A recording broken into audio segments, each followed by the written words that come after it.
বিশ্বনবী দোয়াতে বলতেন, আল্লাহুম্মা ইন্না নাউযু বিকা মিন আযাবিল কবর। আল্লাহ, আমি আপনার কাছে কবরের আযাব থেকে পানাহ চাই। আবার বিশ্বনবী বলতেন, লা ইউসাল্লিমান্না আহাদুকুম হাত্তা ইয়াতাআওয়াদা আন আরবা'।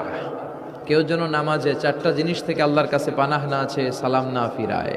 প্রত্যেকে যেন সালাম ফিরানোর আগে পরে আল্লাহুম্মা ইন্না নাউযু বিকা মিন আযাবিল কবর ওয়া নাউযু বিকা মিন আযাবি জাহান্নাম ওয়া নাউযু বিকা মিন ফিতনাতিল মাহইয়া ওয়াল মামাত ওয়া নাউযু বিকা মিন ফিতনাতিল মাসিহিদ দাজ্জাল। আল্লাহ, আমি কবরের আযাব থেকে পানাহ চাই, আমি জাহান্নামের আযাব থেকে পানাহ চাই, আমি জীবন মৃত্যুর ফিতনা থেকে আপনার কাছে পানাহ চাই, আমি দাজ্জালের ফিতনা থেকে আপনার কাছে বাঁচতে চাই। প্রত্যেক সালাতের সালাম ফিরানোর আগে সুযোগ থাকলে এই দোয়াটা পড়ার দরকার আছে না নাই? আমরা শুধু দোয়ায়ে মাসুরা পড়েই শেষ করে দেই না, সুযোগ থাকলে এটাও পড়বেন। দোয়ায়ে মাসুরা এটাও খুব ভালো দোয়া, মাসনুন দোয়া। আল্লাহুম্মা ইন্নী পড়েন।